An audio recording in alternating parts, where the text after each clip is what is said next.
अस्सलाम वालेकुम। इस वीडियो में हम देखेंगे कि मुख्तलिफ़ चीज़ों की ख़रीदारी से हासिल होने वाले मुख्तलिफ़ जार, बोतलों और डिब्बों को किस तरह से हम रीयूज़ कर सकते हैं।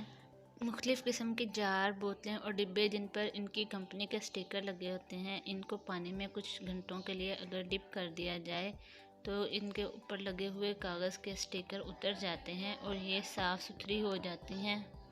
फिर इसके बाद इनको अपने किसी मकसद के लिए इस्तेमाल किया जा सकता है। पीछे तस्वीर में दिखाए गए जार और बोतलों को साफ़ करके इसमें मुख्तलिफ़ किस्म के मसाला जात और तेल डाला गया है और ये देखने में बहुत खूबसूरत भी लगते हैं। यहाँ पर आइसक्रीम से हासिल होने वाले डिब्बों को इस्तेमाल करके ड्रेसिंग टेबल के अंदर मुख्तलिफ़ चीज़ों को सेट करने के लिए इस्तेमाल किया गया है। इस तरीके से चीज़ें अपनी जगह पर भी रहती हैं और इधर उधर नहीं बिखरती और जब भी ज़रूरत हो तो हम आसानी से अपनी मतलूबा चीज़ निकाल सकते हैं। इसके अलावा कप्स को भी रीयूज़ किया जा सकता है और इसमें मुख्तलिफ़ अशिया रखी जा सकती हैं। आप देख सकते हैं इस वीडियो के अंदर। इन डिब्बों को ड्रेसिंग टेबल के अंदर डबल टेप के ज़रिए से फिक्स कर दिया गया है और ये अपनी जगह पर कायम रहते हैं। आम तौर पर जब ड्रेसिंग के ड्रार में खुली चीज़ें रखी गई होती हैं तो जब ड्रार खोला जाता है तो एक झटके के साथ सारी चीज़ें अपनी जगह से इधर उधर बिखर जाती हैं, लेकिन इस तरीके से कोई चीज़ भी अपनी जगह से नहीं हिलेगी।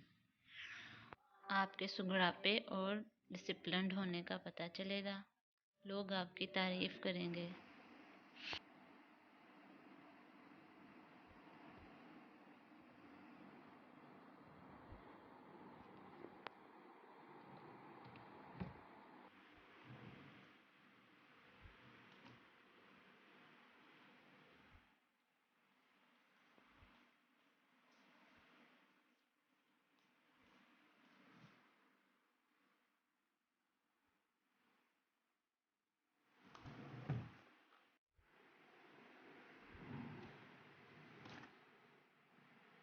ये देखें, यहाँ पर थर्मोकोल शीट को इस्तेमाल करके और एक स्टिक को इस्तेमाल करके जो कि घर में एक्स्ट्रा थी, चूड़ियाँ रखने के लिए स्टैंड बनाया गया है जो कि ड्रेसिंग टेबल के अंदर ही फिक्स है।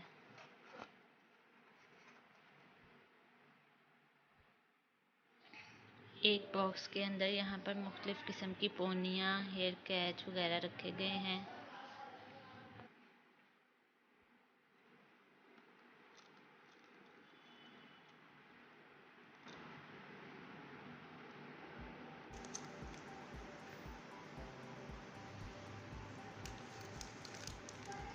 एयर टाइट पैकेट्स के अंदर ज्वेलरी रखी गई है ताकि इनका कलर ख़राब ना हो।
देखा है कि हम किस तरह से मुख्तलिफ़ बोतलों, जार और डिब्बों को रीयूज़ कर सकते हैं और कमरे और अपने किचन में मुख्तलिफ़ किस्म के इस्तेमाल के लिए रख सकते हैं।